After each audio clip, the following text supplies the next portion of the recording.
Hey, welcome back to another episode of Duff's Tavern. We are joined again by Bryce. Hey, nice to see you guys finally on camera this time. Last time you didn't even have any of this set up. I know, the tavern has definitely come back and added a lot more. Yeah, man, it's nice. It feels cozy in here now. So, a lot of things have happened since the last time Bryce was on. He has taken more into his Hick state of like Hell yeah. bonfires, shooting guns out in the wilderness. So, as I make the drink, the apple cider whiskey smash, do you want to tell everyone a little bit about you taking more of your Hick side of life? Well, I gotta embrace it a little bit. My grandfather recently passed, and he left me his land, which is about like 14 acres in the middle of the Cherokee Forest. Not part of the federally protected part, but still part of the one of the Cherokee National Forests, because there's multiple. But man, it's so nice to chop wood and fucking just build a bonfire and just watch it for hours, man. There's nothing better than shooting guns and not caring. It's the best life, man. I'm not gonna lie. Being up there is the shit. So, like, finally being out in the country, like, have you chopped wood before? Have you done any of that before, or is this like... Well, so they've had that house since 2 years before I was born, so right about 27, 28 years. So I grew up on that property. I rode ATVs, dirt bikes, chopped wood, helped build most of that house, to be honest. When I say help build, I was a kid, so I was like, holding the tools and watching over and carrying stuff around, feeling like I was helping, but honestly, how much was I actually helping? Who knows? But I'm debating if I want to pop this, like... Do it, dude. All right, let's see. Ready? Nope. Let me lock the knife. Might be a good start. Probably. Okay. I give up. I was about to say 7th time to try, but... Fuck it. Oh shit, the glass broke. I guess you did it kind of right. Yeah, sorta. Alright. I guess we're drinking all that now, really. No backing out now. You can't put it back. It's a Prosecco night, my friend. That went really differently in my mind. I was like, I'm going to savor it. It's going to look fucking awesome. There's a YouTube clip right there. Well, there's still a YouTube clip, but it didn't go the way you thought. No, not at all. I'm actually curious how this will come out, because just looking at the ingredients, it seems like a cider mimosa. Yeah. So, cheers. Sounds good, though. Yeah.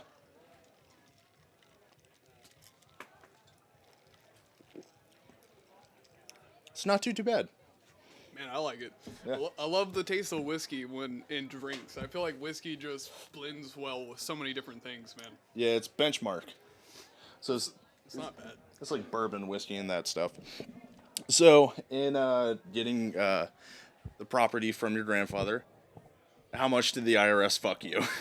Well, so far, nothing.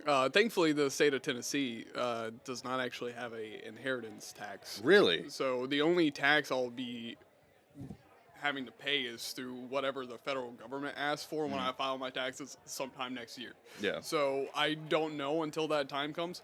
Hopefully not a lot. We'll see. We'll see. It's the government. It's going to be a lot. Yeah, they're definitely going to take their portion. They Yeah. saw that I got money that he already paid tax on, and we're like, We want a little bit more. yeah, we Hey, want buddy. some more, man. Hey, buddy. You remember where you live? I'm going to take a little dip of that. Yeah, because it went from him to you, we got to get involved somehow. We can't Yeah. just It's, sit you, back. you can't. There's no room for Jesus in this. We just have to like fully just dig down and take your money. Yeah, we got to wedge our way in between that real quick. Sorry, guys. Sorry, not sorry. Yeah, definitely not sorry.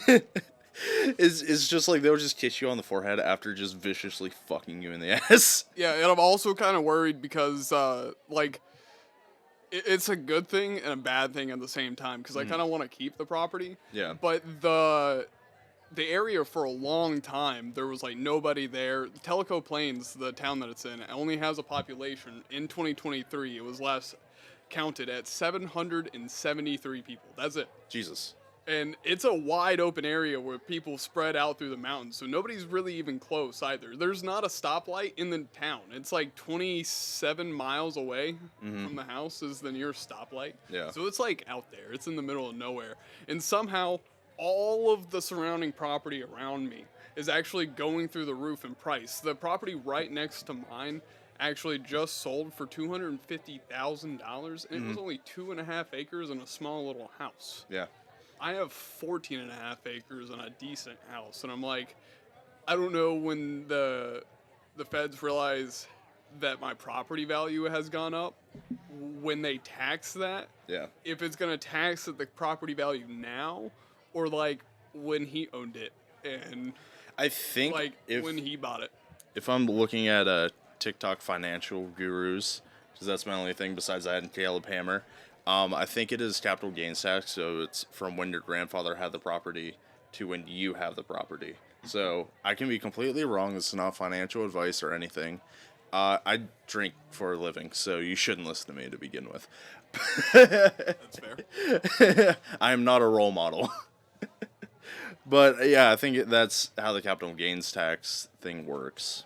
So I hope so, because that would benefit me at least mildly. When he bought that house, it was $63,000. Jesus. Yeah, but I saw today, I was looking on Zillow and a couple other places.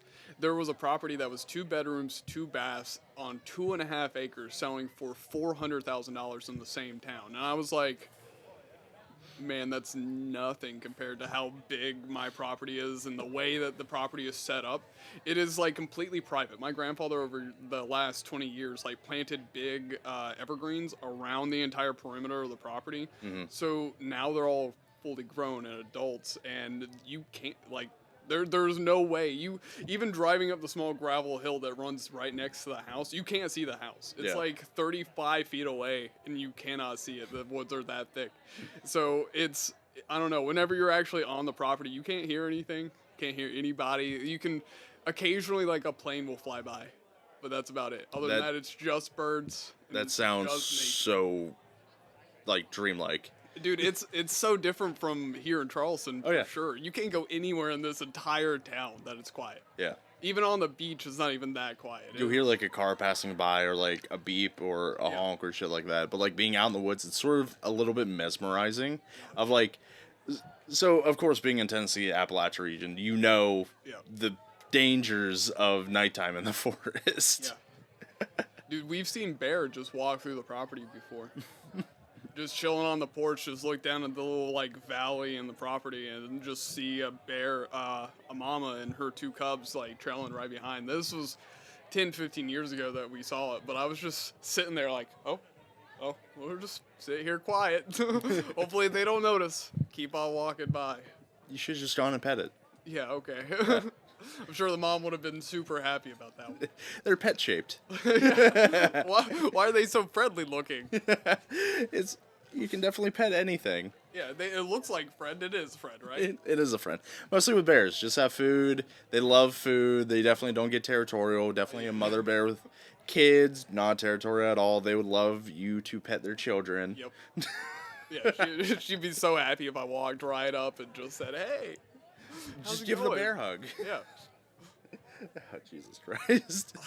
That's a fast way to lose, like, multiple limbs. The right to not bear arms. Yeah. Buy bear arms. That is a fucking bad joke. Dude, and there wasn't like a medical facility in the area for a long time. They actually just built like a brand new like medical center, community center in Tellico, which I thought was fucking crazy. I was like, of all places, why here? But still, that's kind of cool. Yeah.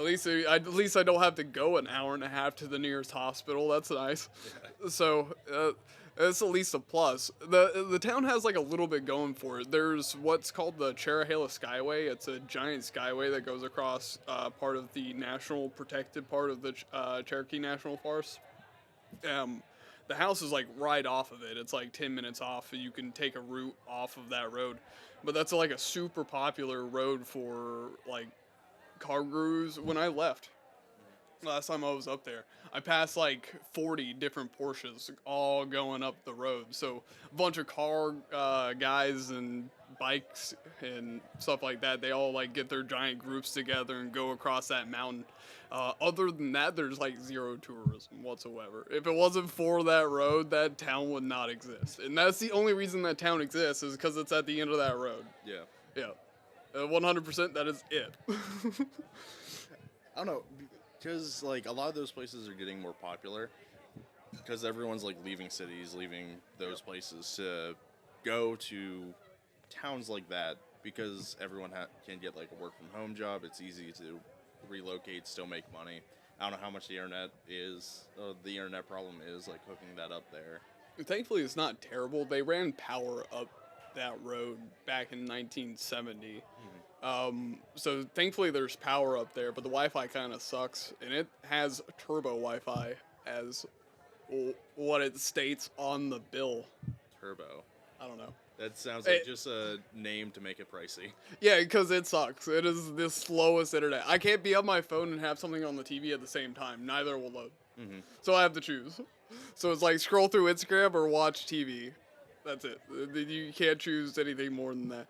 Play a NFL game and it's like 5 minutes and then lag.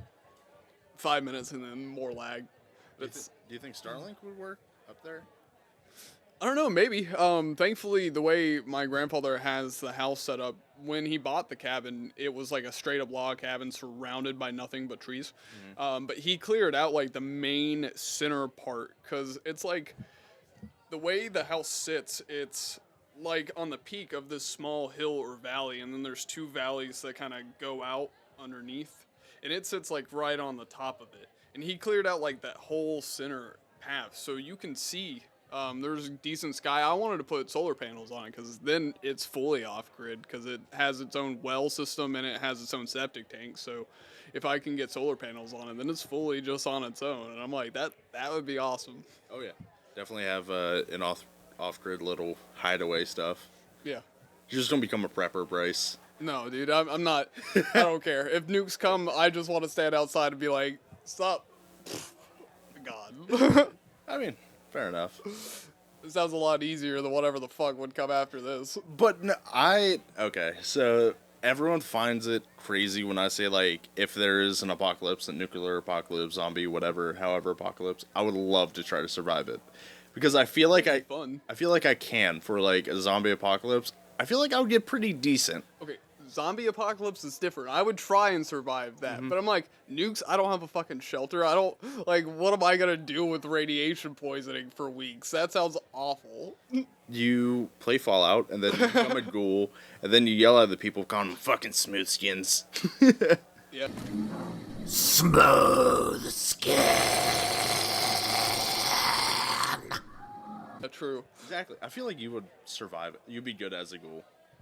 Yeah, I could see it. Yeah. Walter Goggins did a good job. I could do that too. Oh my god, that show was so fucking amazing. It surprised me how good it was. Oh yeah, no, I don't expect much from like video game media that is turned into like movies or TV shows. So like when one is good, I'm really surprised. I'm like, yes, do more of that. They're making God of War. Are they? Yeah, live action. Which company? It just got a new showrunner, so I don't know. To be honest, that's the post that I saw, is that they got a new showrunner on it. But it's either HBO or Amazon. I think it's on Netflix. Really? Thought. Could be completely wrong. Don't quote me. I don't know. Quoted. It's recorded.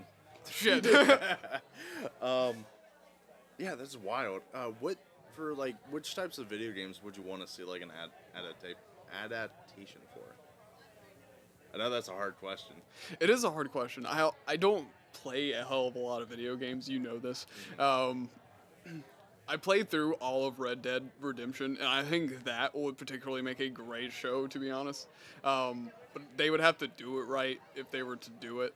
I don't know. There's so many ones. Dead Space would be awesome. Yeah. I feel like Dead Space would be scary, and it'd be really cool. I don't know. There's so many good ones. What about you? What I do you would think? I would love to see a BioShock.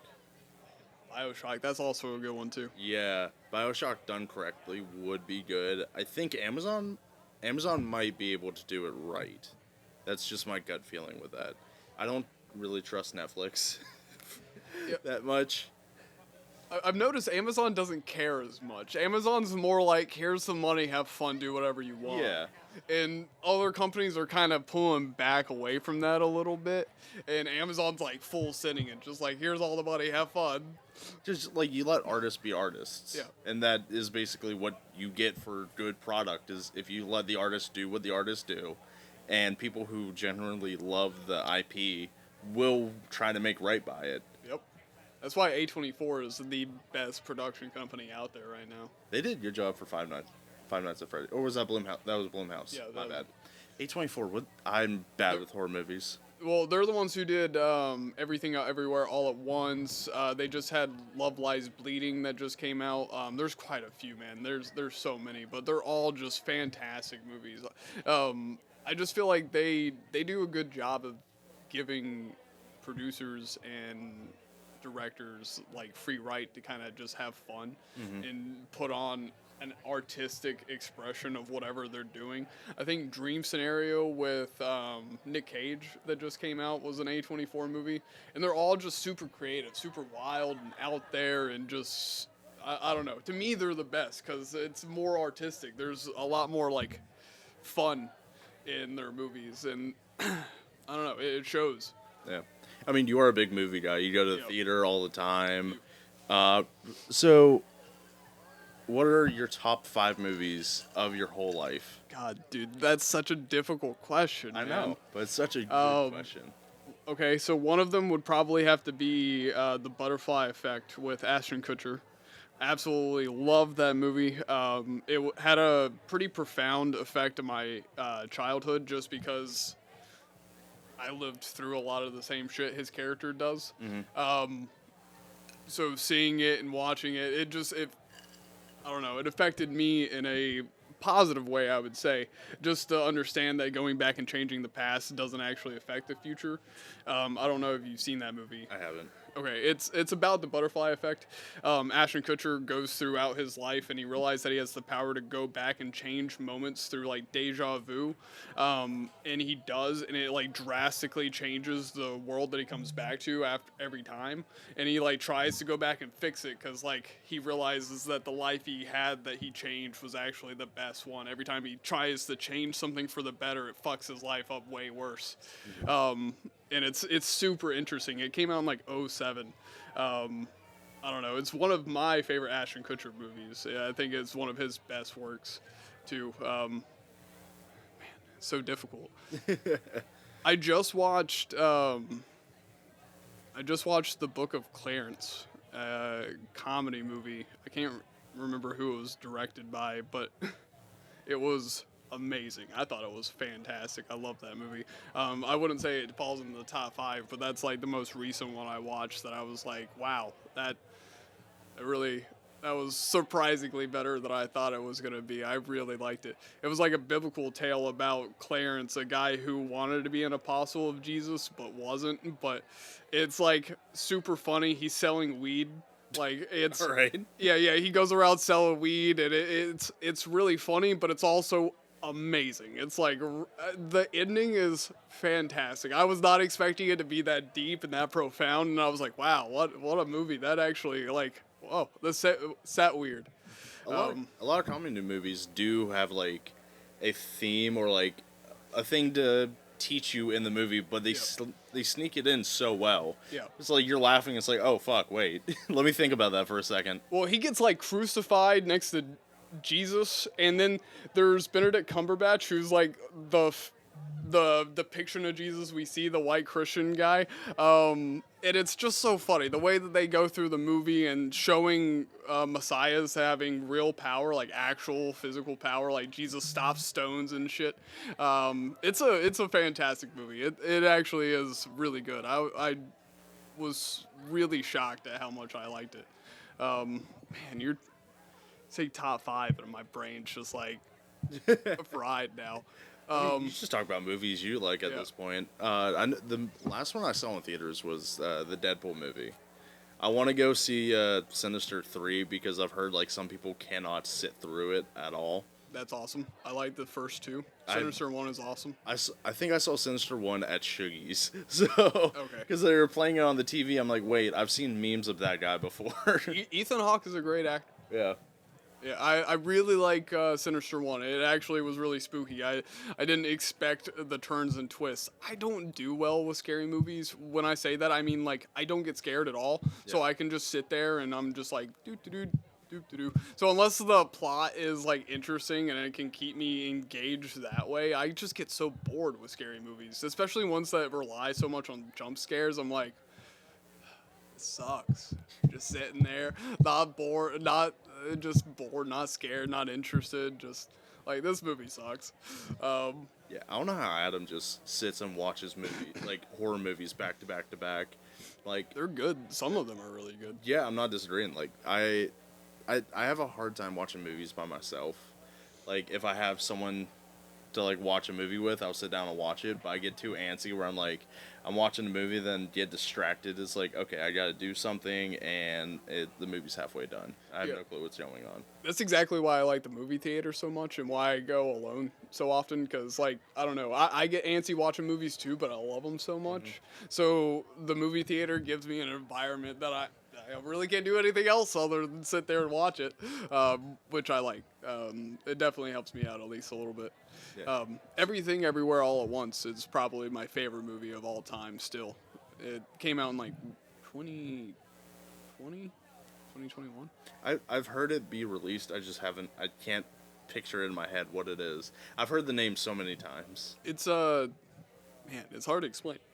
It's about a small family that owns a laundromat, and the mother realizes that an alternate reality version of her is like this super intelligent woman who created the ability to see your other lives. Mm-hmm. And then she's able to like, it's, I don't know. You should definitely watch it. It's probably by far the best movie, in my opinion, ever. I love movies, just the way it's shot, to the pacing, to the story it tells, to the comedy in it, but also just the love and the way that they go through the process. Because it starts off like super hectic, and literally the opening scenes are very like, this woman's life is chaotic, full of taxes, laundry, weird dad, kid, husband that she's not super happy with, and then it kind of goes through her like wanting to be her other selves, then realizing that like her life, the one she has, is the best. Very similar to a Butterfly Effect, but in a different way. Seeing your current alternate reality versions of yourself all at one time. It's like the grass is always greener on the other side, but it might be painted. Yeah, exactly. Yeah. I'm more up to watching like TV shows than movies for some strange reason.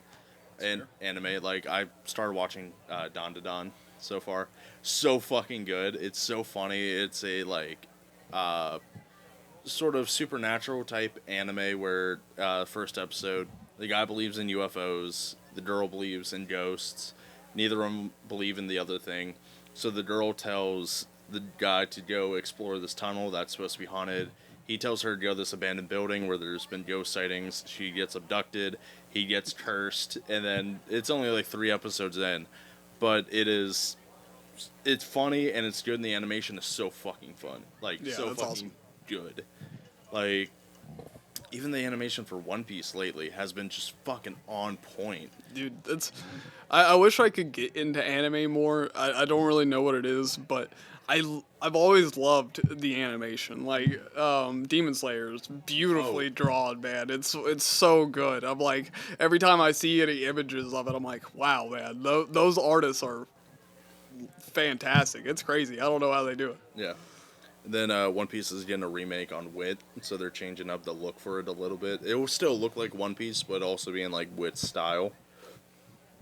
I know, like, since you love artwork and that stuff, any of the Miyazaki films you might like, because that is just fucking beautiful art style. I've only seen like 2 of their movies. I've seen Ponyo and Spirited Away. I need to Love like. both of those. Oh yeah, I need to watch. Studio Ghibli is amazing. I saw the Blue Heron in theaters, or The Boy and the Heron. That's what it is. Which I loved that movie. That was fantastic. Edward Pattinson's voice acting. Yeah. So fucking insane. I saw it in Japanese. Really? Yeah, I saw it dubbed. I did not see it in English. Oh. I've not seen it in English, so I'm not actually sure how their voice acting was. But I've heard it was good. But I love those movies so much. It's one of the reasons I love art is because of Studio Ghibli. So because their art is fantastic, man. It's so different. Yeah. So last time you were here, you were talking about that you were starting to move into a place by yourself. Yep. How has that been? Amazing, dude. Living alone is the best. It's quiet. There's no one to bug me. I keep my stuff fairly clean. It's been hectic the last few months just because I've been traveling so much and doing so much. But I don't know, man. Living alone is just calm. It's nice. Yeah. It's expensive as fuck. Oh yeah. But it's nice. It's I don't know, man. I don't know how long I'm gonna be living in Charleston. So we'll kind of see how that goes. I've been thinking about moving to Knoxville, Hiawassee area in Georgia, somewhere in that eastern Tennessee, northern Georgia, very west North Carolina kind of thing, just so I can be closer to the property and take care of it. Yeah. Because I want to turn it into an Airbnb over the next year, and then over the next like 10 years, I want to put tree houses on it. Because I think that'd be fucking sick to have like real cool, like well-made tree houses that people can rent. Yeah. So I need to be closer to the property to be able to do that. Right now, I've never once driven there, and it take less than 8 hours. Not once, not ever. Sometimes it's taken over 10. Oh yeah. It sucks.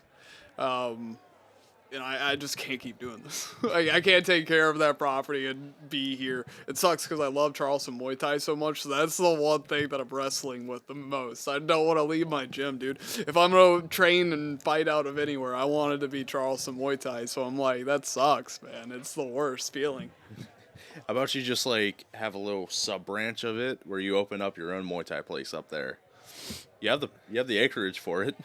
I've thought about that. One of my buddies actually recommended that. I'm like, yeah, maybe, but you know, I don't know. I looked at some of the gyms in Knoxville area, and I'm like, there's some that look all right, but I'm like, I don't know, man. Charleston Muay Thai is so different to the point that like people will pay to fight, and then find out they're training and fighting against or going to be fighting against somebody at my gym, and they'll call out, they'll stop. They paid $100+ to fight, and then they realize that they're fighting somebody from Charleston Muay Thai, and they'll be like, "Fuck no, I'm gonna waste my money. I ain't doing that shit." And drop out. It happens all of the time against only us. Really? Yes. I didn't even know about that. Yeah, dude, it sucks. It sucks for the people who actually fight. My coach talks about it, and I'm like, damn, dude, that's just savage. It happens a lot. Yeah, I mean, they've been doing a lot more fights. I've seen, like, their posts, like, people are going up. Dude, almost fighting. Every weekend, really. Yeah. Dude, it's often. They got a lot of people fighting this weekend. There's, like, 7 people fighting. The weekend after, there's a new guy who just came from Brazil who's a professional fighter who's fighting. And then a dude, his brother, who's been here for about a year. A little under that, I'm not sure, but he's professional. He's about to fight for a championship on CES November 5th, which is awesome. If Bruno wins a belt, man, that's going to be so cool. We'll have 2 world champions at my gym, and I'm like, that is sick, dude. It's getting better every day. I mean, that also just plays in word of mouth, so a lot more people will hear about Charleston Muay Thai, along with they've already heard about it. Yeah, my coach hopes that not a lot of people come. He kind of likes the gym being smaller, and he doesn't want to get a bigger space, but he's already to a point where, like, if there's more people coming, he's going to have to get a bigger space. Yeah. And he's like, he's talked about it. He's like, man, I'd like the gym being, like, more low-key. I wanted to keep it that way. I'm like, I kind of get it. Yeah. But like, man, it's getting to a point where on Tuesdays and Thursdays, there's like 50 plus people in there. Really? Yeah, dude, it's getting Jesus. it's getting intense. There's a lot of people. I know when I was going, it would be like Tuesdays would be where everyone goes, and then like Wednesday and Thursday would just be not many people. Yeah, today there was like 12 of us, I think. Really? Yeah. Have you started doing the practice sparring stuff? I have sparred quite often.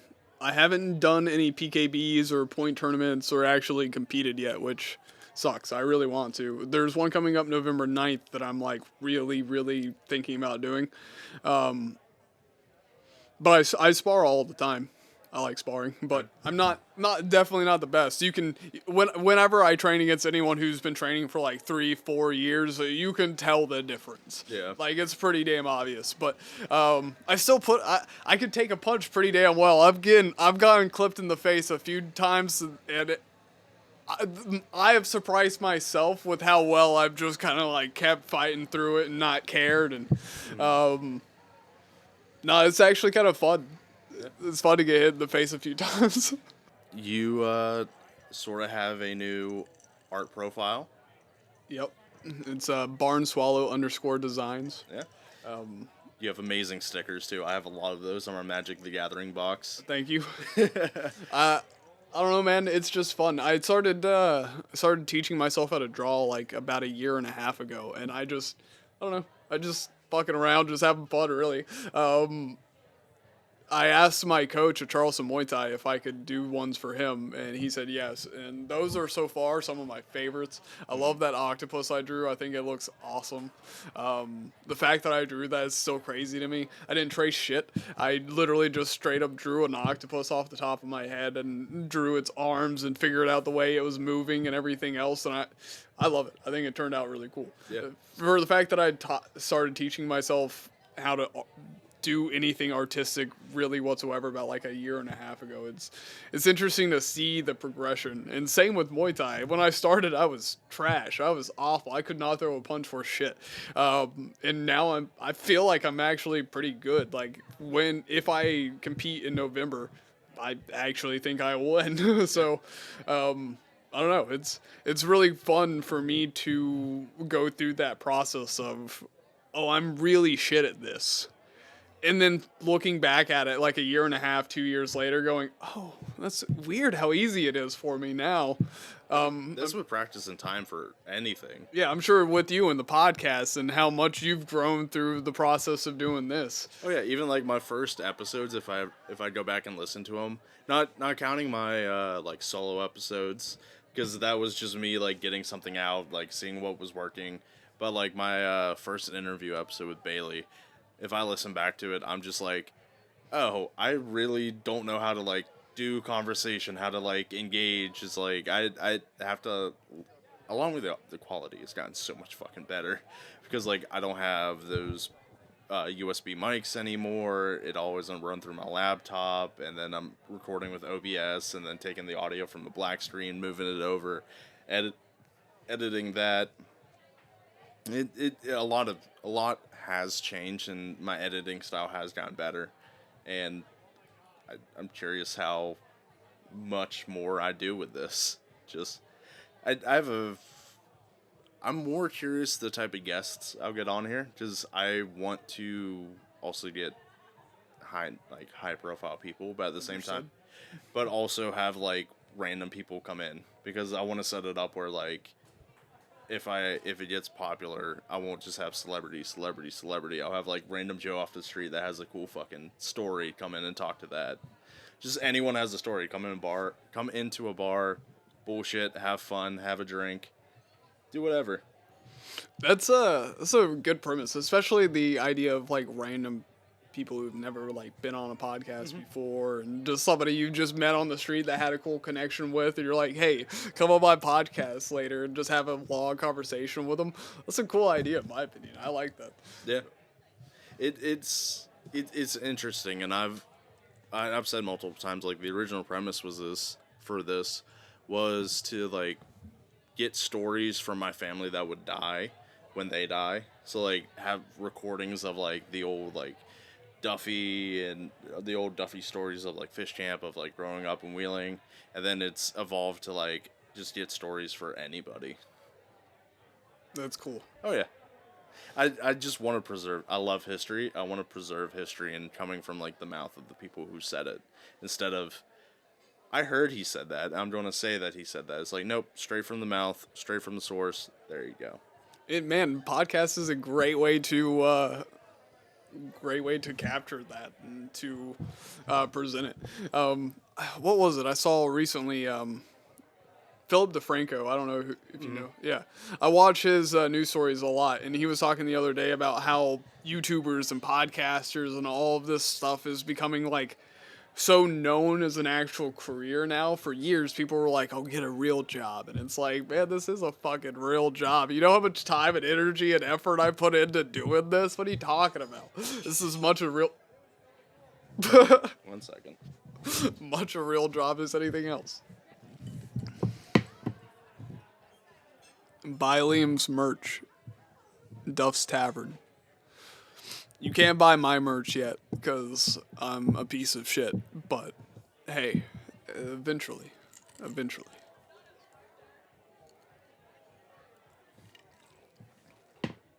you train at Charleston Muay Thai, you'll probably get some sooner than later. I got shirts being made. Being made, I say.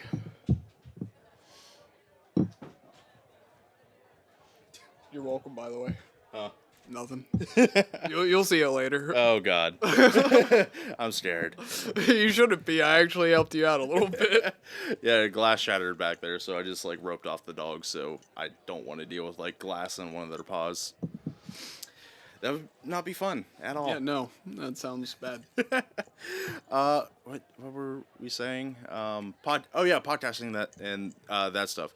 Yeah, Howard Stern like hated fucking podcasts and still does because how the fuck is a radio show different than a podcast? It's so crazy to me. It's not, and like, I mean, the radio show has like FCC guidelines and that stuff. A lot of podcasting is you have a whole bunch of journalists, independent journalists, come in like can actually report on their stuff for podcasts. It's a lot better for like the news to come out because it isn't filtered through like CNN and Fox, NBC, like all that stuff. You can actually get like people that do good reporting and all that stuff. This election season is sort of dubbed the podcast election because you see how everyone is going on podcasts and everything. Yep. Like Kamala's on Caller Daddy. Donald Trump went on Flagrant. He's reported to go on Joe Rogan. He's been on what other ones? He's been on the Nelk Boys podcast a lot. Yeah, and like a few times. Aiden Ross's stream also, he was on there, which I thought that was just a whole dick sucking to Donald Trump. I don't like their podcast very much because I'm excited for him to be on Joe Rogan just because I feel like Joe Rogan will actually ask questions. Trump will say something and Joe will be like, no, like, let's go through that. What do you mean by that? Other people are so like, oh yeah, thanks Trump. Like, oh cool, you said that. I'm excited for him to actually get like questioned about stuff because you'll really see his reactions in that, like, because he'll be super deflective and all that other shit. Even though I'm about to vote for him because I'm a dumbass. I mean, like, Kamala also has been getting softballs for all of her stuff too. I mean, look at Oprah, The View, like anything she's gone on has just been like softball questions. Like, here's the answer we want. I'm going to bat it to you. If you just say the right words that you have rehearsed 50 million times, you can knock it right out of the park. Except for the 60 Minutes, that really grilled her a little bit, but he was too fucking hostile about it, where he was cutting her off, and not 60 Minutes, the Fox News one. Yeah. That's what I was talking about. He was cutting her off too much, where it basically didn't spotlight her not answering questions fully, but it was basically just her not rehearsing shit. Yeah, man, I don't know. I don't like them both. I don't like either of them. But, you know, it is what it is. We got here. These are the choices we have. I could choose one of the 5 other people that are running for president, but the fuck is that going to do? I literally looked at the registration or the voter card for South Carolina, and there was 5 other people for running for president, and I hadn't heard of none of their names. Not one of them. I know Jill Stein. Yeah, Jill Stein. Does that work? Are we coming back? Testing. 1, 2. Mama got a new pair of shoes. Hopefully that works. But yeah, let's just move on. Fuck politics. None of that shit matters. We're all gonna die anyways. Who cares? And speaking of dying anyways, I'm hopefully setting up an appointment with Brittany for a big new tattoo to fill in my entire rest of my left arm, which I'm super fucking excited for. Ooh, what are you going with? So, it's going to be a pretty complex design. I'm going to have to talk to Brittany about it. But I want, like, a cathedral-style window on my arm. Care for another one? Yes, sure, please. With a dogwood tree growing out from the center of it. Mm-hmm. The dogwood tree is kind of representative of my home in Tennessee. And both of my grandparents now are buried, like... The road my house is off of is, like, not the actual road to get to my driveway is technically not, like, a registered road. There is a registered road going up the mountain, so most of the way, but the last, like, tiny little bit is practically like a gravel driveway, but it leads up to my house. A small rental cabin that's stood vacant for most of my life, but thankfully people are now actually working on it. And then if you keep going, there's like this small graveyard right before federally protected land and shit you are not allowed to go on or whatever. What was this? Lost track of my brain. Federal land, graveyard, not supposed to go on. I lost track. My brain. Government. The government. It's all the government. It's always the government. Fuck the government. But, oh yeah, the dogwood tree. That's why I was talking about it. And both of my grandparents are buried up near that graveyard. They're technically not even in the graveyard. They're actually like a part of, like, separate from them. Yeah. It's kind of weird, but they gave them their own little section off in the trees, and it's like super peaceful and really pretty. But I planted dogwood trees, and there's dogwood trees everywhere on the property and stuff like that, so I wanted a dogwood tree branching out from my arm, stretching out as far on my arm as possible with as many flowers and whatever as she can actually put. But I want Brittany to, like, hand draw most of it, if not all of it, really. Yeah, I get so many people talk to me about my tattoos. You, by the way. Oh, anytime. You're at the bar. Yeah, but still, thank you. Yeah, I have, like, so many people ask me about my tattoos because obviously this one is shown more than anything else. And...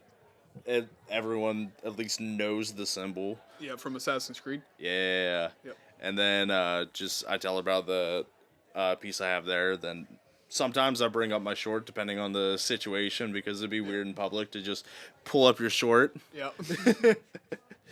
But, like, I give Brittany, like, so much hype and, like, how she does tattoos. Dude, like, a lot of people do. I've been surprised. There's a lot of people at my gym. I will talk to them about tattoos, and somehow I'll figure out that they got all of their tattoos also for Brittany, and I'm like, oh shit! Like a lot of people go to her. It's actually really rather not surprising to me. She does great work, but it takes me off guard every time. I'm like, oh, you also got all of yours for Brittany too? That makes sense. Yeah, she's great. Yeah, fucking awesome tattoo artist. Shout out Brittany Lay at Holy City Tattoo Company now. Yeah. I do need to ask her to, like, come on here because that'd be a fun. Dude, that would be a great podcast, and she'd definitely do it too, for sure. Oh, yeah. Because, like, we could talk about tattooing. We can talk about, like, the nerdy shit she's into because she had a whole, like, World of Warcraft phase in high school. Dude, she's super nerdy. Every time I get tattooed by her, we're talking about nerd shit, like, the entire time. It's so funny how, like, nerd culture has become more popular nowadays.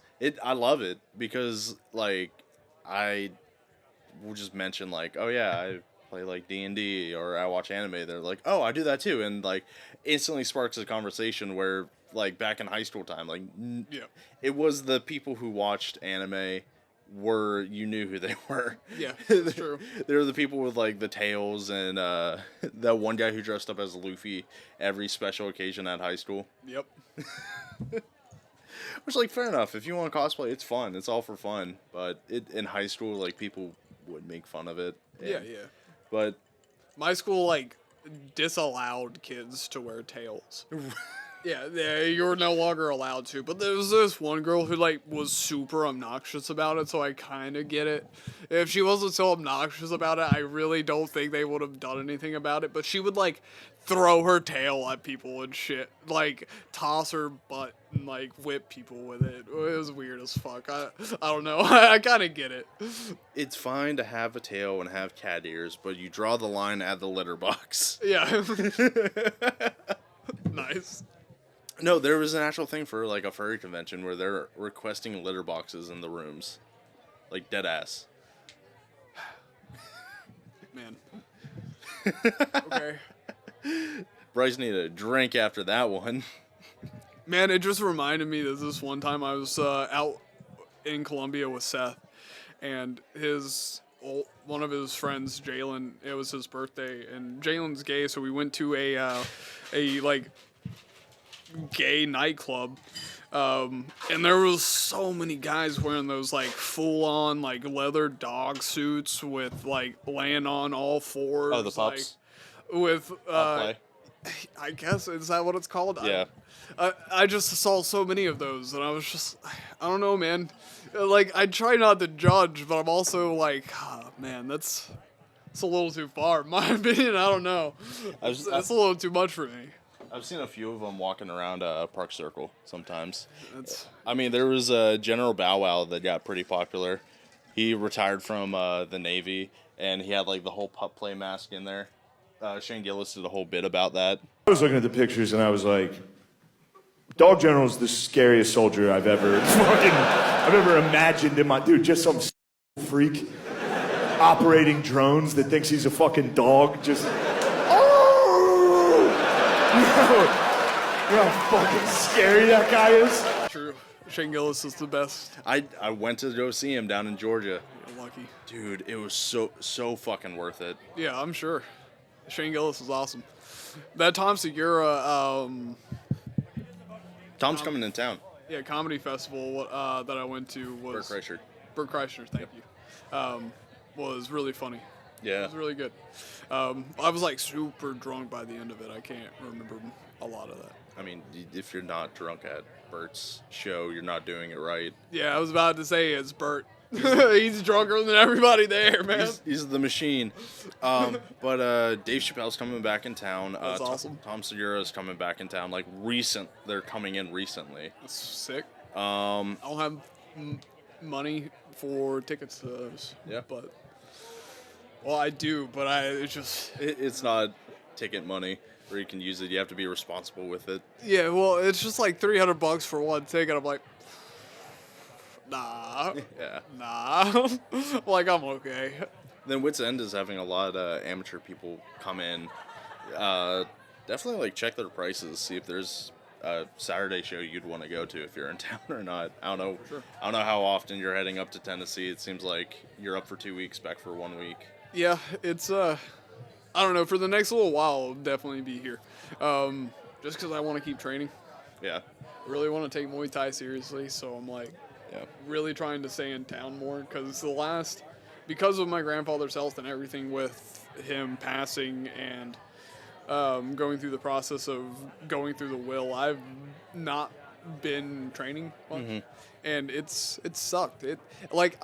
Last week I missed my gym more than I missed my bed. I like straight up, I'm not even joking. I miss Muay Thai more than I miss my bed. I fucking love doing that. I love learning.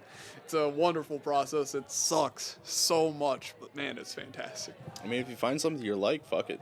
Dude, but combat sports in general, just any sort of combat sport, karate, boxing, whatever you do, it's all great. I definitely recommend any of that to anybody. Yeah. Truly. Learning a martial art is fantastic. I've been lifting with Daniel a lot more lately. Good. Like, we've been going like multiple times during the week. Usually I can't make Mondays because he goes late and I'm usually busy by then. And it's usually Tuesday, Wednesday, Thursday is when we can make it because then I work Friday, Saturday, Sunday. And then Sunday's packed with work than D&D. So I'm not going to go from like D&D at 10, go to the gym, and then pass out at like midnight. Yeah. But I need to lift more, but I don't know. I focus more on Muay Thai. I lift like when I can. I go to the gym and like try, like when I'm able to. I mean, yeah, as long as you stay healthy. Yeah. And like you're keeping active. You're already doing like the workout through Muay Thai, which is probably a better workout than the actual gym. Highly debatable depending on what you want. Both are necessary, really, if you're actually trying to fight. Mm-hmm. But if you're just trying to stay in shape, one or the other, whatever, is fine. I don't think... It just depends on what works for you. Everybody's body is different. So it's just whatever makes you feel good, I think is what you should do. I think a lot of things kind of suck. I feel like running sucks. Like, you should not run all the time. I think running all the time is stupid. It fucks your knees up. It fucks your ankles up. It is terrible for you, actually. It is just not great. But, like, running every now and then, running occasionally, running a couple of miles, like, 2 times a week, and then, like, doing sprints, that's good for you. But, like, running 7 miles every day, that's terrible on your knees. When you're 60, you're going to have knee replacements left and right. You're barely going to be able to walk. It's going to be miserable. And it's like, yeah, I ran a bunch. Yay. It's like, yeah, I don't know how much that's worth, man. I don't know. I mean, if you do the recovery after, like, after running, like, the recovery part is where everyone fails. Yeah. Because, like, everyone's, like, done with the workout. Cool. That's it. But it's that hard stop that fucks you up more than anything else. Yep, you gotta stretch, man, before and after. You should always. Yeah. I try my best to. I didn't stretch afterwards today, and that's because I came here, but yeah. Shit happens. I mean, you were throwing punches, now you're doing 16-ounce curls. Yeah, exactly. I mean, that's the way I say it. It's fine. It's like, it's alright, 16-ounce curls over and over again. It gets lighter as it goes down. Yeah. This actually isn't... So, it was bitey at first because of the ginger beer. Yeah. You can barely taste the ginger beer. I feel like it just kind of adds a tiny little bit of a snap. That and the sparkling wine are the 2 things that add it. Yeah, but for an apple drink, that makes sense. Mm-hmm. And I feel like it all blends together really well. I really like it. It's very easy for me to drink, at least. Oh, yeah. But it's also... you might make it at home. Like... It might be something you have in... It'd be a small process. Yeah. You would have to avoid breaking the glass. Yeah, I was trying to entertainment value that failed spectacularly. But yeah, I'm not really a big wine guy too, so I had to like fully ask the guy at Food Line and be like, I have no clue what sparkling wine is or what's good. He's like, well, do you want to have more of a hangover or less of a hangover? I'm like, bro got really super evolved. He was like, lion. Hey, if you know your shit, you know your shit. Yeah, I guess so, man. I was like, I just wouldn't expect that. I was like, less of a hangover. Then he had like this one that I recognize the logo because I see a lot of vermouth with it. So he was like, you can go with this one, or you can go with the like lower shelf. It's that one, or like this one. I was like, I'm mixing this with like whiskey, cider, and ginger beer. So, like, I don't need top shelf stuff. I just need something to mix. Yeah. He was like, okay, well, there you go. And that stuff. So, works for us. Yeah. You white girls finish off the wine. Oh, my God, we're wasted. Dude, I never understood. Not gonna lie, I do like a good glass of wine every now and then. I don't drink wine often, but sometimes it is the shit. I've tried white wine. I've tried red wine. I've tried all the different types. Like, I know I used to have, like, red Zinfandel, which is, like, the sweeter type of wine. It's just, none of them I liked. I've liked mead. That's about it. Mead is right behind there. That's because it's literally made out of sugar. Honey. Honey. Thank you. Bees worked hard to produce that. Thank you. But honey is just straight up sugar, though, so I was kind of right, but kind of wrong. Yeah, half right. I would give you half credit. Yeah. There you go. Half credit works. I'll take it. But I've tried, like, I don't know what about wine. I don't know if it's, like, the bitterness. I don't know if it's the dryness of it. But I can have, like, whiskey or that stuff. I don't know. I I don't know why I don't like wine. I probably just haven't had it that much, to be completely honest.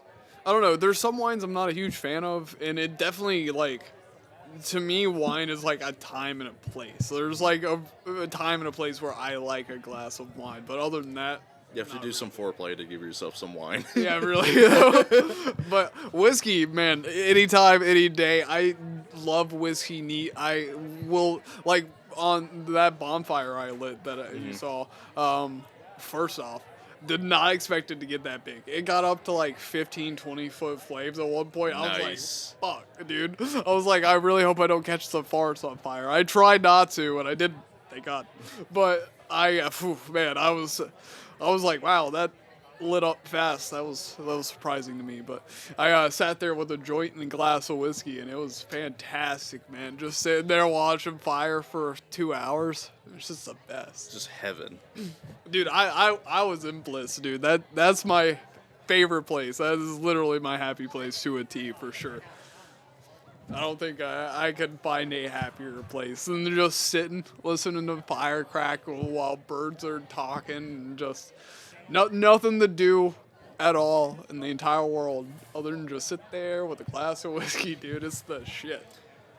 I mean, I can't argue with that. I would love to do that. If I could just, like, go out in the middle of the woods and still be able to, like, pay all my bills and live comfortably, I would. Because it's just relaxing. Like, go out, see anything. Just see the forest, it'd be quiet, just no light pollution for the sky, see the stars. Yep. Like, I want to... Stars are really pretty out there, man. Dude, I want to go to Tennessee so fucking bad. Like, just get out of Charleston. Like, like I said, I'm looking at Chattanooga or Cartersville, Georgia now. Those are the two places, really, depending on the job opportunity for me. Hey, man, if Seth is also trying to move out that way, if you want to, like, possibly live together for a year, we'll talk about it, man. We could all move out there. I'm straight up like 100%. I gotta take care of my house. So at some point, I gotta move. Yeah. So it really is about how much longer I want to stay here more than like when I'm going to move. Yeah. Because I don't plan to sell my house as much as it's probably like $400,000 sounds fucking awesome. I still really love. I'm never going to be able to replace that property ever. There's nothing that will ever be able to equate to what that property means to me. And the fact that my grandparents are buried literally like 700 feet away from it. Yeah. They're not on it, but they're stupid close. And you can only get to where they're buried from a road that I own. So I'm like, I don't know. I can't sell it. Like, it just bugs me. My dad has been fucking with me bad. My dad just, like, straight up was like, fuck this. Like, he freaked out, was like, I don't feel safe, and, like, kind of, like, ditched me. Once he, like, really, I guess, sunk in that my grandfather gave everything to me. He's known about it for years. My dad just straight up kind of, like, stopped talking to my grandfather, which is fair, because, like, my grandfather is actually my dad's stepdad, legally. But my dad never really, like, had a dad. He's adopted by my grandmother. She was married at the time of his adoption, but they divorced, like, super soon after that. And then remarried when my dad was 8 to who I know as my grandfather. He kind of raised him since then. But he is technically, like, his stepdad. But, like, when my dad realized that he left everything to me to take care of, I'm his executor of his estate. I am also the one who beneficiary of all the money, the house, cards, all of it. Everything. Literally, the will specifically only states that I take care of everything. And you could definitely tell it took my dad as like a real like hit in the face. Like he was rather shocked, and I'm like, I get it, but the way he reacted was so fucking childish and petty, and just I was just like, really, dude, Dad, really, you're gonna act like this now? Like, real, when I need you to act like a dad, you're gonna act like this? Yeah. Like, fucking seriously, dude. I mean, you see in a lot of movies with the like will thing. Yeah. You always see like no one comes out happy for those. I'm fucking happy. Yeah. I love my grandfather to death. He was so great. The last like 6 years of his life, you could barely hear, so our communication was not like we didn't talk a lot. Or he would talk to me. I couldn't say much to him because he could barely hear me. It didn't know sign language. So talking to him was a pain in the ass. But dude, he could always leave with a smile. He could always leave you with a smile. He was, even the nurses, like the last few days of his life, were laughing at the way he was acting and the things that he would say. I'm like, he was that type of person who would just, you would walk out of the room after seeing him with a smile on your face, even if he was the one who was sitting there dying. Yeah. And it's Like one of those genuine humans, basically. yeah. But he was like, my dad was all petty about it because he was like, he wanted me to be a man's man. And I'm like, my grandfather really was a fucking, like, man's man. Dude, straight up to the point that, like, he worked for Home Depot for years. He was, like, their go-to, like, know-it-all guy of the entire store and electrical and life and shit like that. So he was, like, Home Depot's go-to whenever anyone had any questions about practically anything. They would call him around all of East Tennessee to go to this store, to that store, to this, that. Ask questions to help with this and that. And he took a log cabin, like a straight up, like, a log was cut, sanded down, treated with tar, stacked on top of each other, and layered with putty or whatever, foam insulation or whatever. But that was the log cabin that was my house at the beginning. And he took that log cabin and turned it into an actual fucking house. Like a real house with drywall and paint. And like he extended the porch. He did so much to that house, like single-handedly turning it into like just the middle of a woods log cabin to real usable, workable land with a nice or decent enough house on it. Yeah. I'm still probably gonna have to put like $20,000 worth of work into it to get it Airbnb ready, but still, like, my grandfather was like the straight up like a man's man, and my grandmother was like the most genuine person you could ever meet. She loved horses. She raised huskies for years. She was just super nice, but also a genuine badass. She was like 5 foot tall, super short, but she would tell you. She would straight up get in your face. She would tell you if you were wrong, but then she'd be like super sweet. So Southern, basically. Yeah, but like, so, like real Southern. Just the like typical like country girl, basically. Yeah, but she had horses, so yeah. But she was always like super skinny and short, blonde hair. And she rode horses most of her life. Grew up in Columbia, South Carolina. That's where she was born. She was the shit too. They were both just like real, just genuine, hardworking, real people. And my dad, for whatever reason, took that as like a negative. He was like, he hated the fact that I liked Legos. I was like, bruh, come on now. The fuck? He was a dude who liked westerns. No shit, he's not gonna like the fact that you like Legos. Like, get over it, dude. Why are you worried about it when you're fucking 45, dude? Why? Not everyone's gonna like what you like. That's why you like it. Yeah. Like, dude, but he was super upset about it. Would talk shit about my grandfather like days before he was dying. I was like, Dad, stop, dude. What are you talking? Stop it. Like, when he'd explain himself, I would just, I don't know, man. It got on my nerves. And then, like, the last day, like, when my grandfather had passed, my dad was saying some shit, and I just couldn't help it. I was like, Dad, what the fuck are you talking about? And he, like, full on, like, fucking went on a tantrum, ditched me, and went home. Like, dropped everything, was like, fuck you, here's all his shit, here's all his bills and debt and shit, like, fuck you, and left. It was crazy, dude. I was like, what? I was like, alright, man, this is fine. So are you going to send him a Christmas card or not? I don't know, man. Just take a photo of you right in front of the log cabin, and just big old smile and a thumb up. Yeah, exactly. Merry Christmas. I don't know, man. I love my dad. I don't know why he's got to act like that. It's just silly to me. I'll talk to him when I feel like talking to him. I'm not really sure when that's going to be. I got a lot of fucking shit on my plate to worry about how the fuck he feels right now. I mean, naturally. Yeah, it's just not important to me at the moment. And I'm like, he made it that way. He could have acted more adult. He didn't need to flip out that way and be all weird and like quiet. And then it's just strange, man. It took me for a loop, dude. I mean, jealousy, man. That's probably the heart of it, is just jealousy and him expecting to get at least something out from his stepdads. Yeah, but I wasn't really gonna like cut him out. The initial problem happened when we went to the bank to like sort out some of the financial stuff, and he tried to put my stepmom on the same bank account and get her a debit card to it, but money I'm being taxed on. Yeah. So I naturally was just like, that's unnecessary. No. Yeah. And from then he like stopped talking to me. Went like completely like silent treatment mode on me, and then later called me like kind of ranting about how he felt unsafe and didn't like this, how this was happening and all this other crap, and how he wanted to leave and how he was about to leave. And I was like, dude, I need your help. Like, my grandfather just died. I'm getting everything. I want your help. And my dad was like, fuck this. No, like, I don't like this, blah, blah, blah. And just like, I was like, dude, you're being a child. Yeah.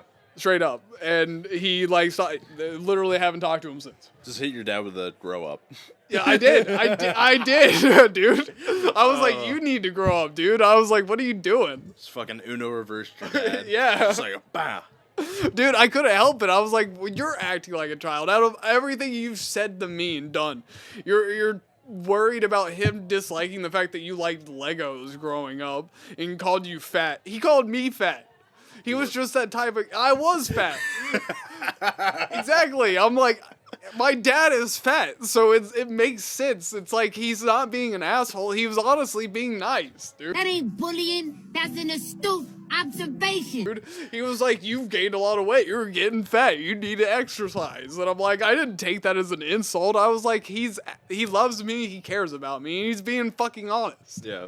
He's not being an asshole about it. He's literally being honest. He's saying it as it is. It's not a hurtful thing. My dad takes it as this like, oh my God, like how dare he say that? Oh my God. And I'm like, why, dude? It's not that serious. He takes it as a slight. He does. He really does. And it's just who he is. I love my dad, but he's always been kind of like a follower. So my entire childhood, he's like his best friend or whoever he was dating, he like became that person. And his wife now, she's a very lovely person at heart, but she's also a super, super, super judgmental person. Mm-hmm. And because of that, they like take spite to like practically anything that goes against them. You rub against them in the wrong way, even mildly, they take like super fucking offense to it, and will either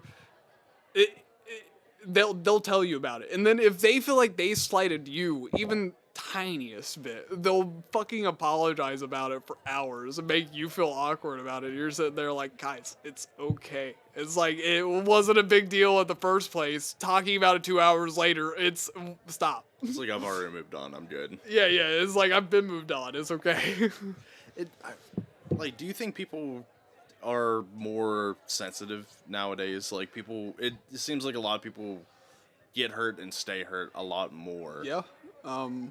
I feel like a lot of that's due to how I feel like a lot of people have lost sense of like who they are, who they want to be. It's so easy now to like, you don't know something, pick up your phone and figure it out. Like, if Google will tell you, when you could simply go through like step-by-step processes and figure it out. Why do that when Google already knows the answer? So you kind of lose a lot of your self-identity whenever you look to your phone and look to everything else around you to answer your questions. Yeah. Once you stop relying on yourself to be able to figure things out, you don't know who you are and you can't trust yourself. So then everything is more sensitive. Everything hurts more. Everything's difficult. Everything's weird. And people take strong offense to a lot of shit because... of course they're going to. It's the only way that they feel something. They actually now feel something. Mm-hmm. And they're confused about it and not sure what to do about it, so they lash out. And it is the way it is whenever you're so attached to your phone or so attached to constant answer, fast media, fast experience, next thing, move on, swipe left, swipe right, whatever. Just chasing dopamine at that point. Yeah. There's a lot of times where, say, I didn't know something for my phone, I would look it up and then just go into like a whole rabbit hole where I'm like, oh, this leads to this, this leads to this, and then you can use it as like a good tool to educate yourself. But if you're just like, oh, this answer, then gone. Dude, people will call my car dealership asking how to change the time on their clock. What the fuck? Exactly, that's what I'm talking about, man. I'm like, dude, it's literally in your settings. You go to clock, and then you do adjust. Yeah. I'm like, the basic step-by-step of common sense is just gone, dude. It's just, it's not there. You Googled how to call us instead of just taking a moment to try and figure it out. Yeah. And to me, I feel like that's a lot of people nowadays. A lot of people are just unable and inadept to like figure things out on their own. They need their phone to figure it out. They've made stuff too easy where no one problem solves. Like the moment a problem arises, they're like, okay, I'm gonna put that out of the way because there's a problem until someone else fixes it. Yeah. Which I grew up with. Okay, I'm wondering how this works, so I'm going to take apart the thing and then figure out how it works and then put it back together. And if I fuck up, then I'll have to learn how to refix it. Like I've always been that type of person where I don't know if I'm different by like the way I think and how I go about things, where I'm just like, why don't you just try to fix it? Like, just try. I love puzzles. I love figuring out puzzles. Same. So like, I don't know, it just baffles me for like people who just problem, not going to do it. I'm like, I love that shit. I want to figure it out. I have no idea. Like, getting this property already, I spent a week up there. The soffit around the house, which is like the overhang off of a roof, he used like the shittiest plywood you could possibly use for that. So a lot of it's like hanging down and like rotted out, and like the way he has the plumbing set up is all shit, and some of the wiring, and I'm like, I have no idea how to fucking do any of this, but I'm not stressed about it because I'll figure it the fuck out. And I'm like, literally the last week, I'm like, I googled practically absolutely nothing other than if Home Depot had a certain type of tool I wanted, to figure out how to take apart the soffit out, replace it, how to do this and that. And it's like, I don't know if I fucked shit up, but I figured it out along the way. It's a lot more fun that way. I'm so weird about like life and experiencing things. I don't feel like God put us here to like praise her, him, whatever it is. I feel like God put us here to find ourselves, to love ourselves, to learn and adapt and to change and to become different and to grow throughout your life. You're not supposed to be the same person from the time you're 18 to 26 to 45 to whatever. Yeah. You're supposed to be different people and go through different experiences, love, lose, do this, do that, fail a shit ton. But, like, that's what makes life worth living, is the experience of failure and learning and deciding who you are. It's not about, like, praising this one thing you can't see. It's about finding yourself while you're here. Because you are only here now. Mm-hmm. You don't get another chance at any of this shit, so why would you sit there worrying and sad and, like, whatever? I don't know, man. It just doesn't make a lot of sense to me to live life like that. I'm like, life is complicated as fuck, dude. Yeah. We have put so many things on our plate. We are given this like giant abstract kaleidoscope puzzle to figure out every single day, and it's like if you figure out part of that puzzle wrong, somebody's gonna like tear you apart for it, and you have to like carry the weight of all those decisions all the time. And the way that we make everything about money and everything about like obtaining more and more and more and more, I feel like it's just, we lose track of how much life is actually worth living.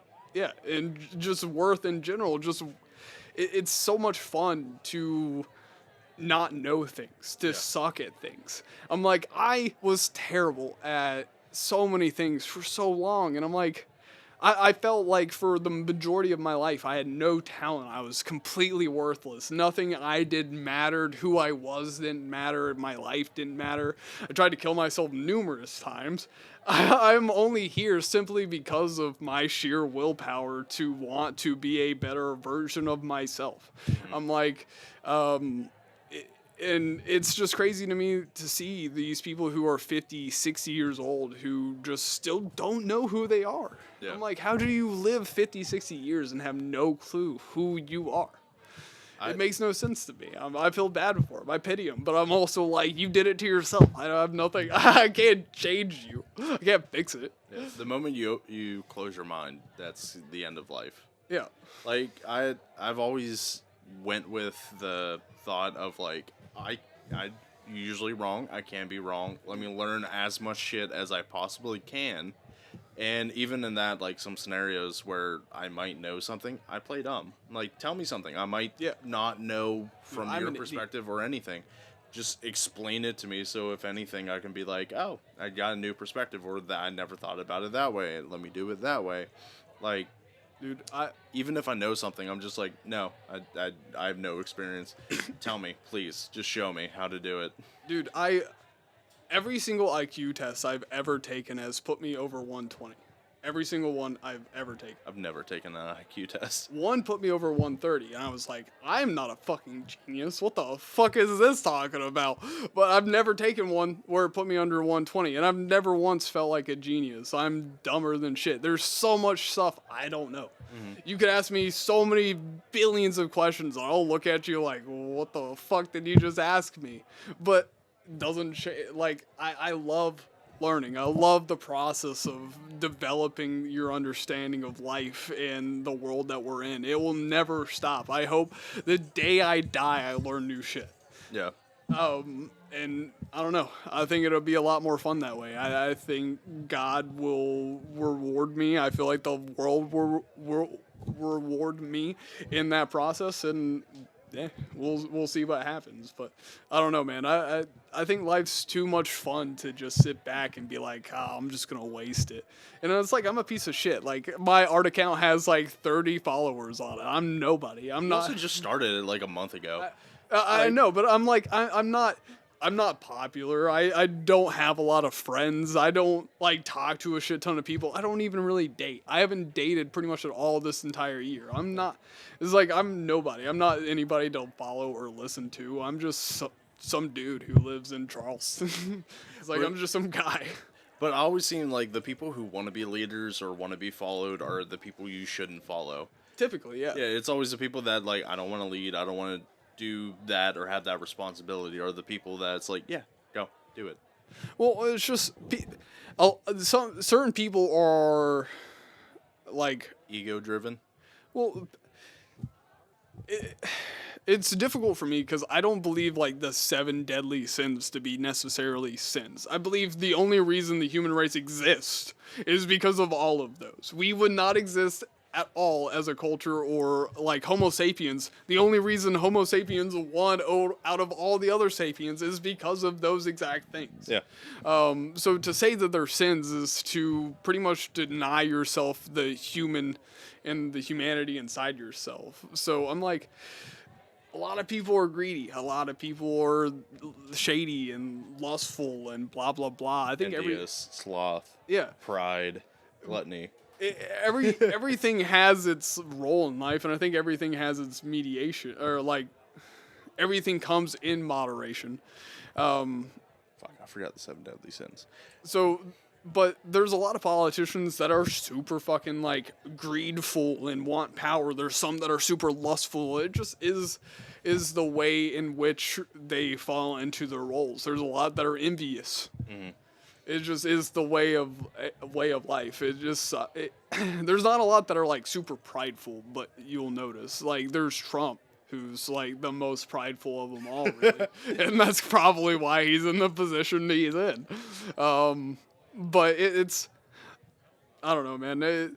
Everyone has like their role to play in this world, and unfortunate for some of them. I mean, everyone shows like like at least one sin. Oh yeah, Like, I'm lazy as fuck sometimes. yeah. That's everybody is though. Oh yeah. No, I mean there are times where like I catch myself where I'm like I need to actually get up and do something. Where I would see like my backlog of videos be like I'm good until November 8th. I'm set. I'm like nope. I need to actually go record something. I need to text people. I need to actually keep this going. Yeah. Where it like if I get into a spiral of relaxing, not editing, not doing that stuff, not trying to make stuff, I will lose it. Basically, it's a muscle that you lose. Like I went like I want to say a month without doing a podcast. I come back and it's just like dead air, dead air, dead air. I'm like fuck, god damn it, I don't like this. I need to talk and think of something. I need to get used to interviewing again. Plus, it's also just been I've been hit down with school too, so I'm busy as shit. I picked up Magic the Gathering. I've been playing that every like Tuesday and Friday evening. Been going to school twice a week. I've been going to the gym.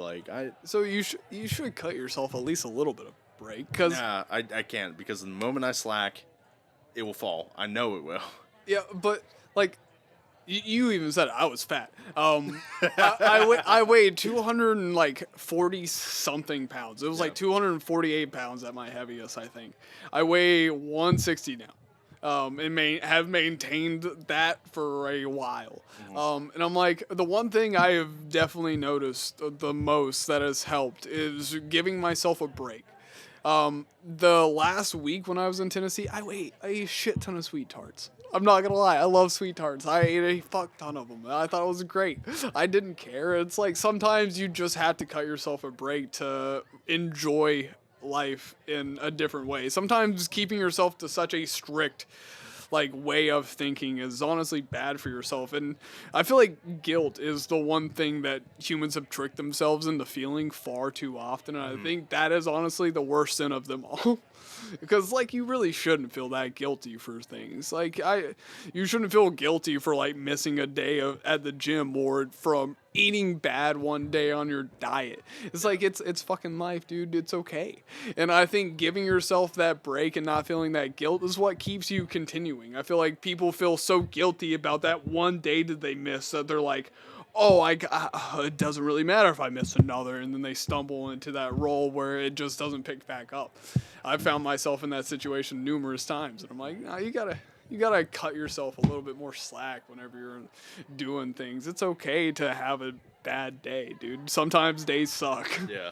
No, I would give myself like breaks on like my vacations. Like I'm coming up on Thanksgiving in like a month. I'll be going back up to Ohio to see my family. I'm going to try to get like 2 podcasts out of it. I have 2 people in mind, but it's also sit down, chat, talk to people that I've been wanting to talk to.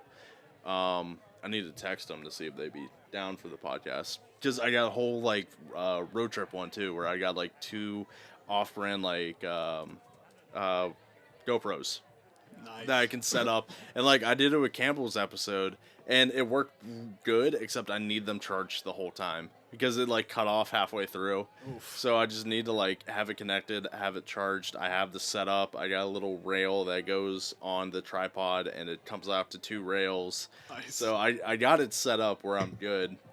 And I'm excited for that because I'm like, I hate doing just audio because I lose so much of the like human aspect of it, because you can hear a lot for the voice, but like even for this so far, like you're very expressive when you fucking talk, so that you lose half of that when you don't see the person. That's fair. That's why I like video so much. It's so much like cooler to like you can get someone's voice and like hear their mannerisms and stuff like that, but having like see someone be fucking expressive is completely different. It adds more to it. But I'm like I'll let myself relax on there. I'll still have to do work, but I'll let myself relax at least a little bit.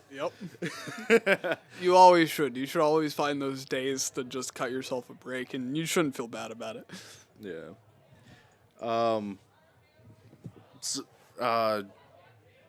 You want to talk D&D a little bit? Sure. So Butters is still knocked out. Yeah, I'm sure. So what, in your honest opinion, what do you think of the campaign so far? Dude, this campaign's a lot of fun, to be honest. I don't know. I've not been like super into D&D before meeting like or really doing this campaigning group with you and Kyle and everybody. Before that, I never really played D&D. And I realized like not being invested in a character, not understanding his backstory, not understanding where he comes from and who I'm actually like trying to portray. It makes me like not really attached to the story and not really there, and then I get high and then I'm like, well, I don't know what's going on halfway through. But this one I like Butters. I've invested in his character and who he is. It helps me pay attention more in the campaign and what's going on. And I think it's a lot of fun. I'm excited to see what happens. It sucks that I've had to miss so many days because I've been traveling and doing the shit, but like it happens. Yeah. It's like I can't help the fact that my grandfather died. That's just it just happened. We're swapping over. Adam's running some like horror movie trope campaign. I don't know if you saw in the group message. No. Okay. Yeah, he's taking over while I write the next arc of it, basically. So y'all basically saved the Warforged, that factory and everything. And then So we saved the robots? Yeah. Nice. Yeah. And then that's how it ended. They went back to the little alleyway and made it more of a house. Wow, okay. So we just set up there was a murdered woman in an alleyway. They just tore her apart to use her bones on an ancient weapon thing. And then we're just like, well, we're already here, I guess. Yeah, home is where the heart is.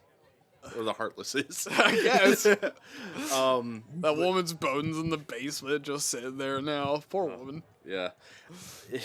She went all of that on the boat just to get fucking murdered. Yeah. Damn, savage. It was like, of the one person you picked to follow, that was like, oh shit, okay, something's gonna happen. Nice. It's my fault. I mean, you just chose right. It was like, Yeah. what do you want to go? Do you want to go watch? And you picked that. I'm like, okay, well, this is gonna happen. So, but I'm excited to see like Adam's thing because he's been super excited to run it. He loves horror movies and all those tropes. Wait, do I have to make a new character for Sunday? He's doing session 0, so I'd say talk to him. Just send him a number 1 through 8. Okay. And then he will. Yeah, I already did that, number 3. Okay, then you get your thing. It'll be a level 1 character that he's starting out with. Okay. So I'm excited to see like what he does because I want to play. I got my trope. The horror movie aspect sounds kind of cool. I like that. Oh yeah, I'm real curious how he's going to run it because I've never been in like a horror campaign. So And Adam really likes horror movies, so I'm hoping it's pretty fucking cool. I hope he really like. Yeah, we'll see. You can tell how excited he is about it because he like lights up while doing it.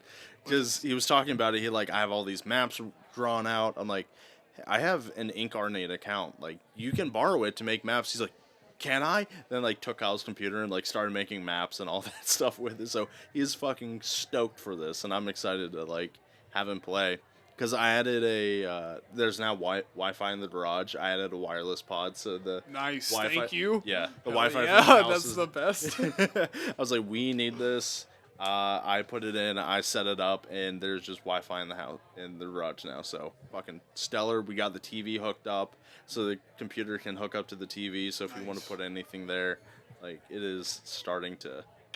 Yeah, we really should just choose the day though, and all of us kind of like go over to that garage and like deep clean it because like it's bad. It is. I tried going over and like helping Kyle with it, and we came to the conclusion that a lot of the stuff that needs to be moved out, we can't do it by hand. We need a truck to take to the landfill. Yeah. So we just need to have one of the 2 people that have trucks in the group help out. Yeah, I need to get my truck down here. That was actually one of my plans for the last weekend. My grandfather had a truck, but I got it running on Saturday, like right before I came here, and I was like, shit, I really don't feel like driving 8 hours with a truck I just got running. Yeah. So I didn't do that, but I'm really hoping to go get my truck soon. What type of truck is it? It's a shitty old 2000 Silverado 1500 LS. Not bad. Yeah, it's the V8 5.3 liter engine. It's got the big engine in it. Yeah. It's only a 2-door. It doesn't have a rear seat. It's got a long bed.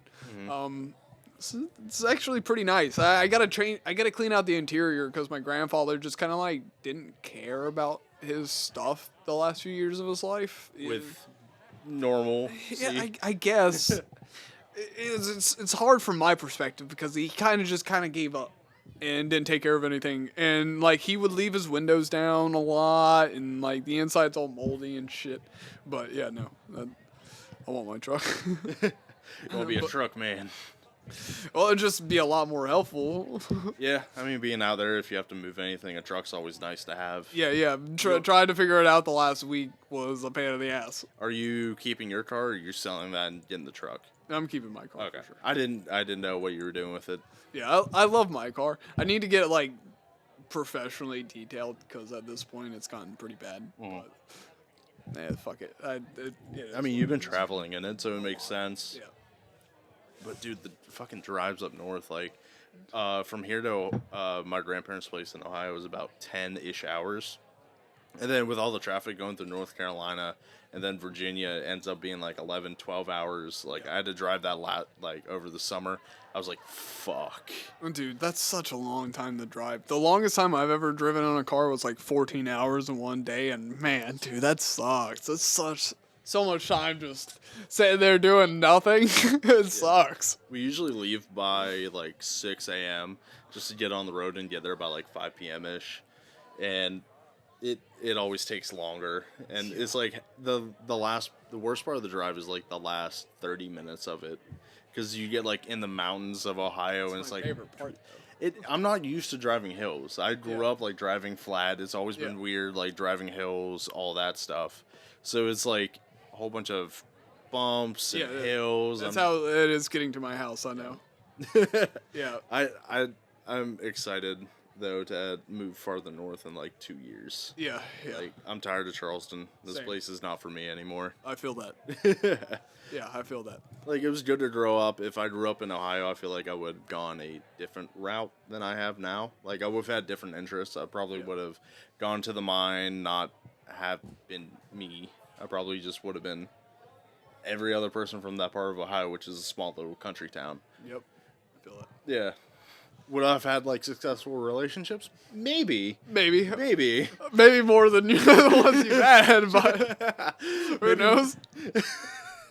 Hey, I'm not one to judge, but I've been shit too. I feel Yeah.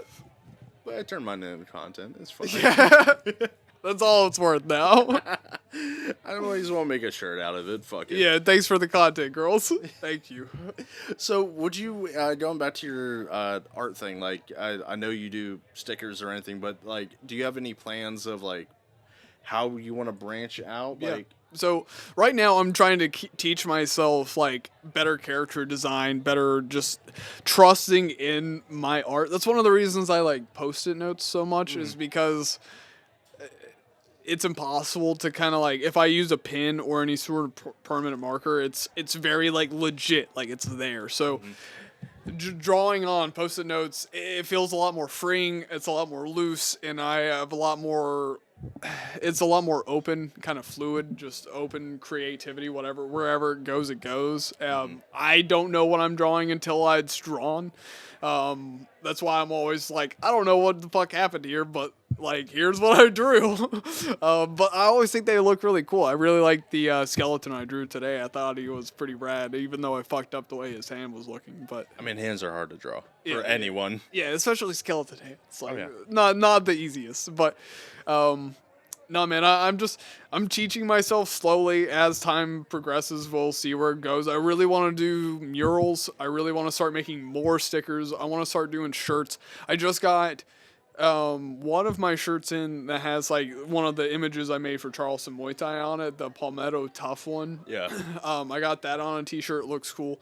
I also got this hoodie with the flower design I made on it. It's pink. I love it. I think it's amazing. The quality of that hoodie turned out far better than I thought it was going to, and I think it's really cool. And I'm like, yeah, starting to make shirts is like, I don't know. We'll kind of see where it goes. Right now, art to me is just kind of an expression. It's just kind of for fun. It's something that I do to release a lot of stress. Yeah. And just kind of teach myself and learn and to enjoy moments that I wouldn't typically enjoy, where I would spend doom scrolling. Yeah. I try and draw instead, which has been helping me a lot. That's why I gave up Instagram for like 4 months. Yeah, you came back randomly in the group chat. You're just like popping hi. Yeah. But the reason I gave it up for like 4 months was to help with that process of drawing and to replace doom scrolling with drawing. And because I was able to do that, I felt better getting back on Instagram and all these other sites, because I still am in a good habit of drawing instead of doom scrolling for hours. And I don't know, man. I really want to start doing murals. I would really like to learn how to spray paint. I tried to spray paint a couple random things at my property that I just had, like a weird barn wall fence thing. Yeah. I spray painted. I would really like to get into more of that art. I think it'd be really cool to start spray painting and doing murals, but I definitely need to learn a lot more of that to be able to do it. But who knows? Sticker art for a while is definitely going to be it. I love stickers. I have a collection of easily over 4,000 or 5,000 of them at this point. I was gonna say, give me some, because when I go anywhere, I'll just paste them. I have a couple. Fuck yeah. I'm getting 600 in 3 days. Sick. I got the email that they shipped yesterday, so they should be here any day now. Yeah. But I got 100 of 6 different designs coming, which I'm super fucking excited for. The pyro design, which is still, I love pyro. I think he's awesome. Mm-hmm. The flower design, the skull with the eyes popping out of its head, which is sick. I love him too, especially the 3D one. I think it's awesome. That's the one I'm getting, and then all the ones for Charleston Muay Thai that I've done, which are cool. The shark is all right. I like the shark. I think he's goofy. I did a lot better on the shark than I was expecting to, but that fucking octopus is sick. I love that octopus. The fact that I drew that, I think is awesome. I was gonna say, send me the digital thing so I can add them into the episode when you talk about them. Hell yeah, I'll do that. I also tell every artist, if you want to do anything with Duff's Tavern just to test out or whatever, fucking feel free range. I don't give a shit. Sweet. Ed asked me, he's like, can I just use some of your designs to test print and whatever? I'm like, yeah, go for it. Fuck it. Do it. Well, can I just, I wouldn't do that. I would probably just draw stuff with your logo. Yeah, go for it. Whatever your heart desires. I want artists to be artists. Yeah, well, that's Jeff my coach keeps talking to me about how much he wants me to pay me for the stickers and shit, and I'm always kind of I don't know, man, I'm just having fun, dude. I'm you can just take them as free promotion, dude. I don't give a fuck. I know I spent money on them, but I'm happy, I'm chilling. I always feel bad if someone does something for me. I'm like, dude, I can give you money for it. Yeah. I'm gonna try and get merch from him. Give me two shirts and your Muay Thai shorts or something. Just trade me for something. I'm not over here trying to make money off of it. I am going to make Charleston Muay Thai shirts with the octopus on the back, and it's gonna say drag him into the deep or drag him into the depths. I'm not sure exactly which one I'm gonna go with, but and then Charleston Muay Thai in the front, and then Charleston Muay Thai on the back underneath it. I think that's gonna look really fucking cool when I get it done. The depth sounds better than the deep. The deep? Okay. Depths? Depths. Okay, I like that too. That's actually what one of the stickers, I'm going to give you a couple here in a second, that says on the flag. Because Jeff took a while to send me his logo. I wanted to crop his logo into the flag that the octopus is holding better, but Jeff took a while to send me the logo, which is nothing on Jeff. Fucking makes sense. He was dealing with actual professional fighters fighting professional fights. Yeah. So the fuck me. I have nothing. He was a little bit busy. Yeah, for sure. Not in any way to diss him. He was doing the shit he needs to do. But it took him a little while, so I just wanted to finish it. So I drag them into the depths in the little flag area. I think it looks cool. I ended up actually making a couple stickers of it too, so I have those in my car. I'm gonna give you. Fuck yeah. I would definitely add some to the set. Like that'd be like I try to add whatever to this like that people gave me. Nice. Like Brad from work gives me these things. He got me like the old soldering iron from like a thing. I got a cocktail book from one of my friends. These are Bailey's candles, the like alcohol themed ones. Gupton brought this over from Poland, the little Ukraine thing. So I just want to like add any of my guests, like whatever they have, if they bring something, or just put it here. Yeah, I have one of the the eyes, the skulls with the eyes popping out of his head too. So I have one of those in my car. I'll give you. Fuck yeah, we'll go right there. Nice. Yeah. I don't know if they'll actually fit there, but He might, maybe, if I'm thinking correctly. I know I have one of those on. It's a pretty damn big sticker. I'm not gonna lie. Yeah, I have a few of them on, like I said earlier, my Magic the Gathering thing. Yeah. So I have like one of my decks is blue and green. So like because it's a forest, I wrap the flower around it and then Nice. cut it where like the box opens. So when you close it, you see like the whole flower together. Like I love that shit. Like That flower design is probably still my favorite. oh yeah, It took so incredibly long for me to draw that. The just sheer hundreds and hundreds of just sample Snapdragons that I've drawn is fucking crazy, dude. Trying to figure out how to draw a Snapdragon is fucking hard. That plant, that flower in general is fucking weird, dude. The way it folds and the fucking weird shapes that it has. Like, mine's close. It's not exactly a Snapdragon, but at some point I just kind of gave up and had fun with it, Yeah. which is why I love it so much. But man, Snapdragons are fucking hard to draw. I was surprised. Like, I think the Snapdragon was harder to draw than the octopus was. I'm not gonna lie to you. And actually, like it. If you Google Snapdragon tattoos or Snapdragon drawings, they all look like shit. yeah. Every single fucking one of them looks bad. And mine doesn't, so I don't know. I'll say that it's a plus for me. Props to you for that. Exactly.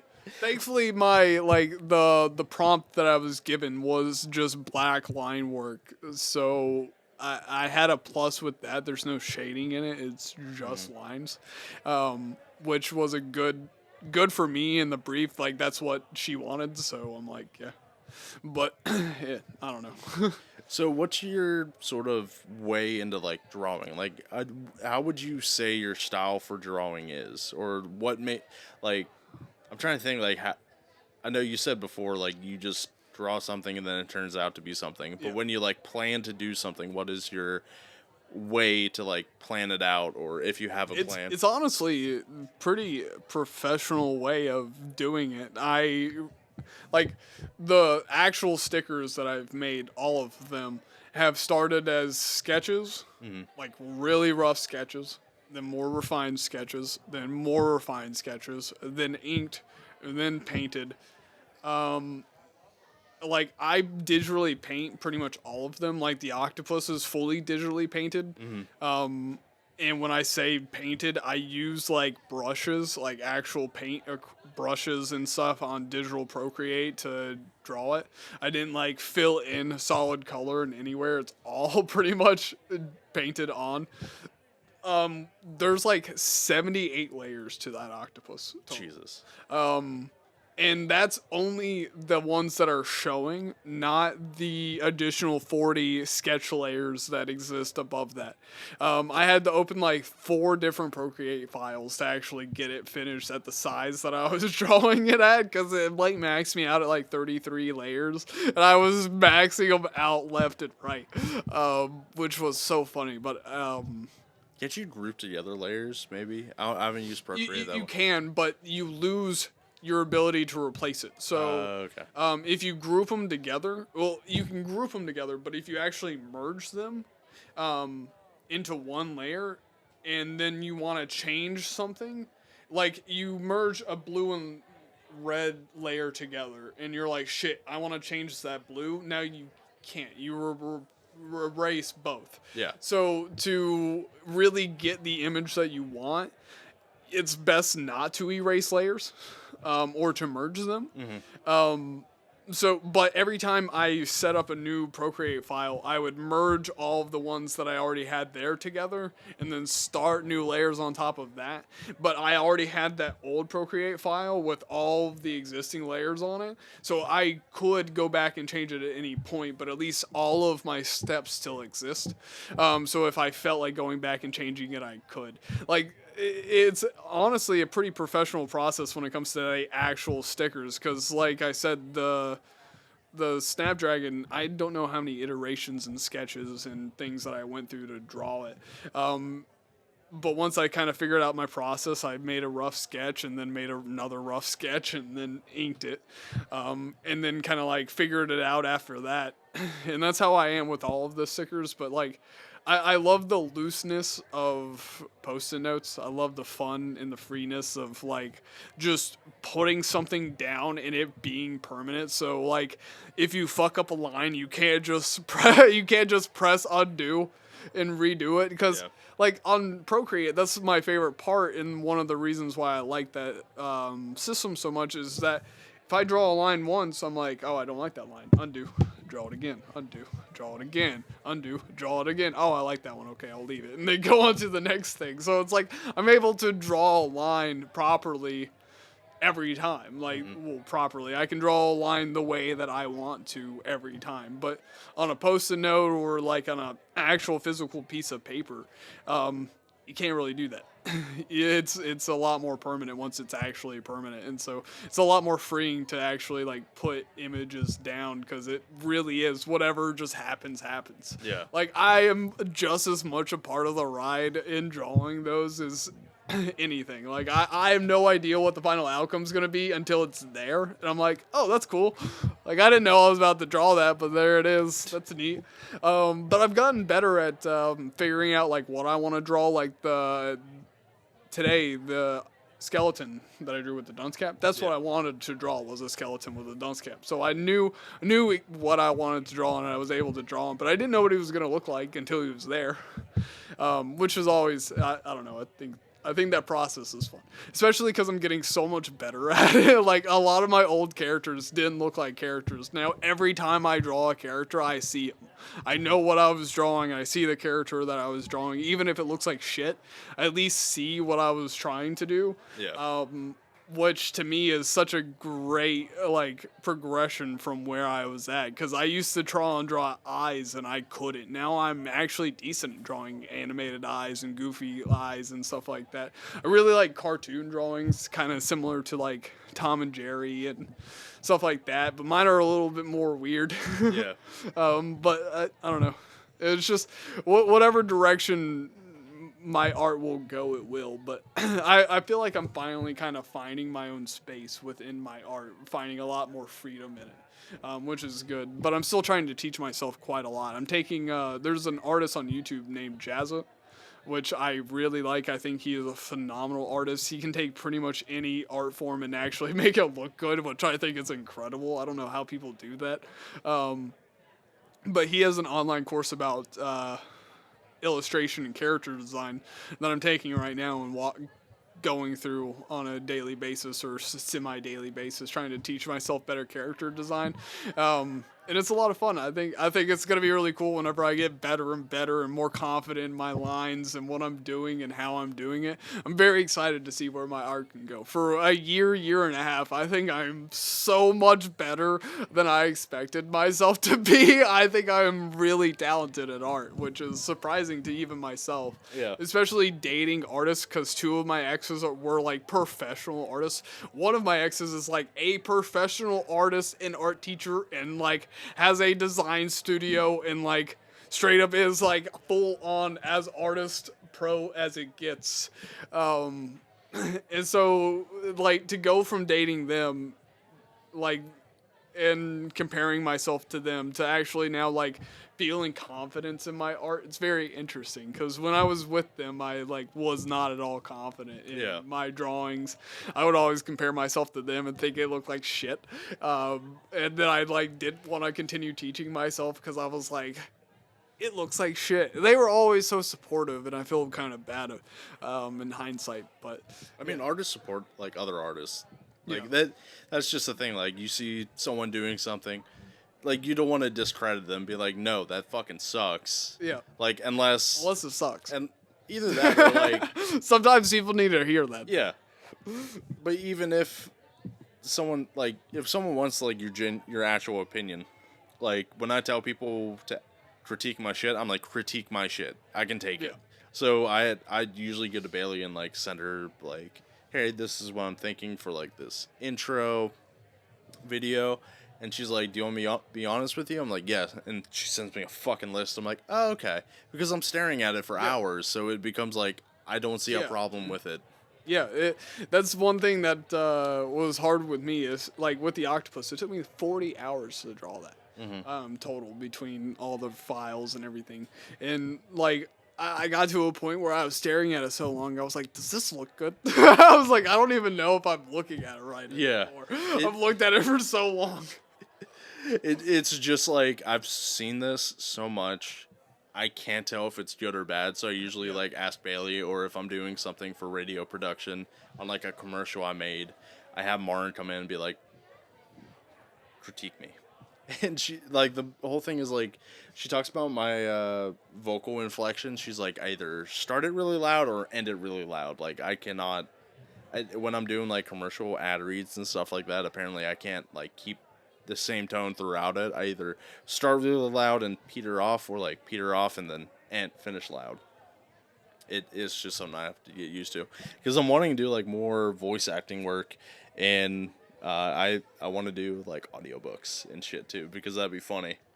You should. Yeah, I've talked about it a few times on here. Like I signed up with, I think it's ACX, which is like Audible's thing where you put in like here's my voice script, or my like how I sound, and people will hear that and be like, I want you to do this book, and you can select like what type of books you want to do and what type of book. It's kind of interesting. I didn't know that. Yeah. And there's like one big thing. It's like, if you want to exclude erotica, you can. I'm like, no. No, I for want sure. to do the smut books.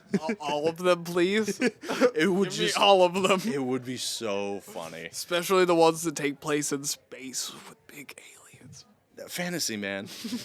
Akatar, A Court of Roses and Thorns. I would love to do Of course, something. he knows actual books. Oh yeah, I have so many friends that read smut books, and they tell me all about it. Different from me, I don't. I'm, Or not that I know of anyway, shit. I mean, I call them public gooners. I know what Kyle watches, so never mind. Kyle's a whole different breed of human. Yeah, I was about to say.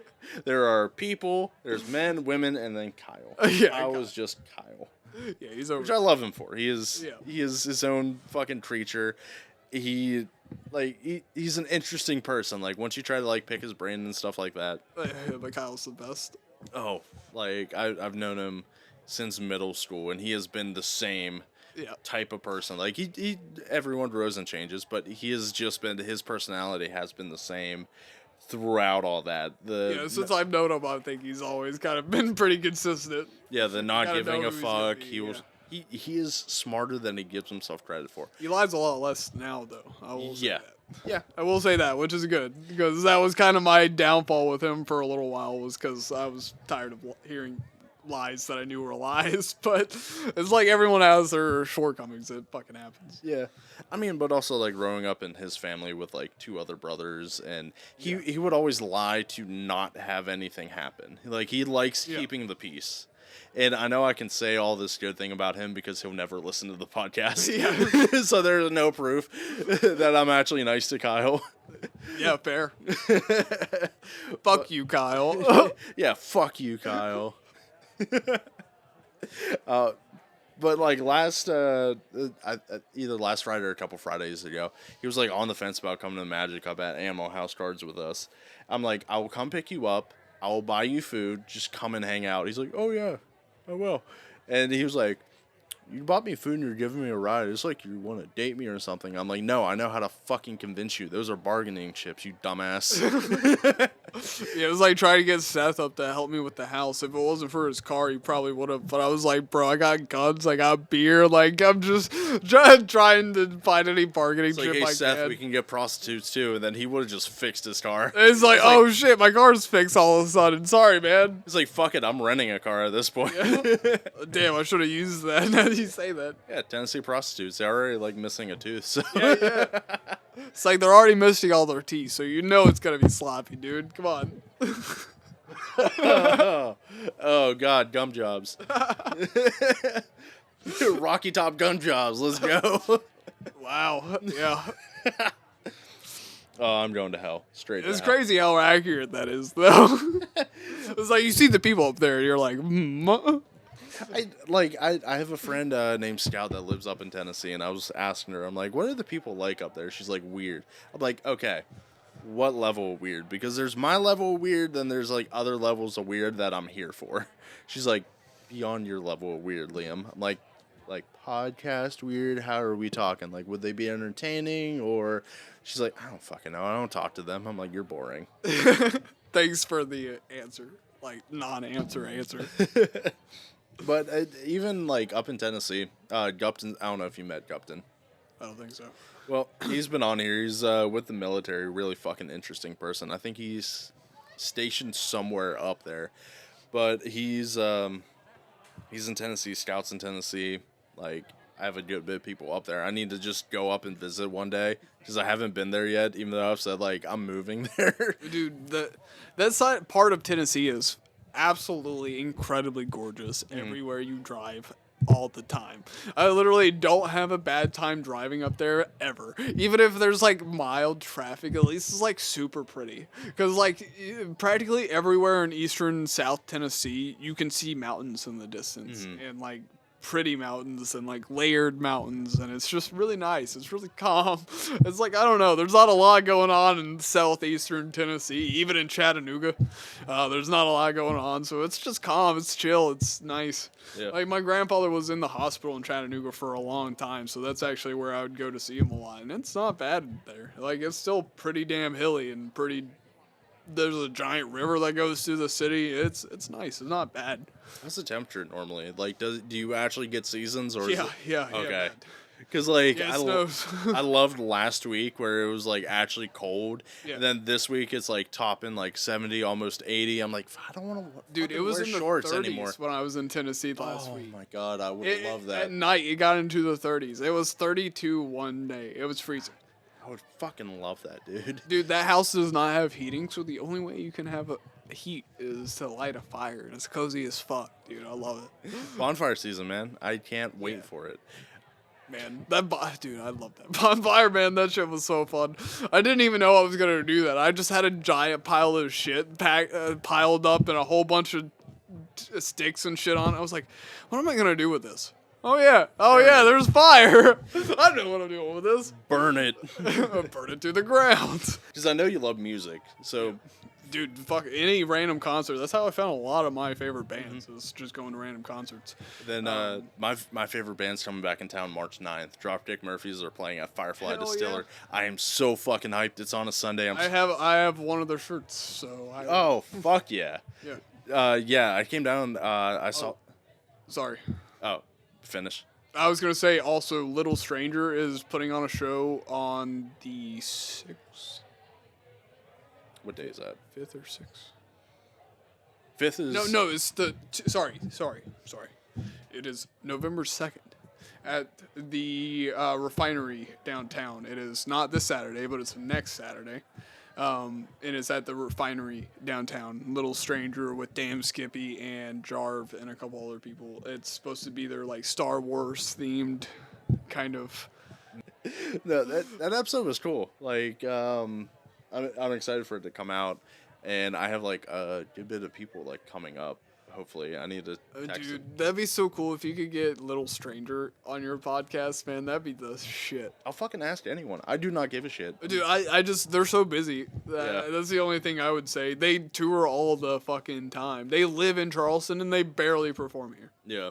They're barely ever here. They live on James Island and they're never home. I mean, if you're touring, fucking fair enough. Yeah, I know, but still, it's like I think this is the first time they're coming to Charleston in like 5 months. Jesus. Yeah. That's why I'm excited for it. That's why I'm like, fuck yeah. I've been to 9 Little Stranger concerts. This is gonna be my 10th. I'm like, fuck yeah. Yeah. I've been fans of them since 2017, I think. So a fucking while. I know back in like 2017, Rainbow Kitten Surprise played over at the Poorhouse. And I was supposed to go to that, and then I just ended up getting sick and not able to go and fucking regretting it. Yeah, that sucks. Rainbow Kitten Surprise is a great band. Yeah.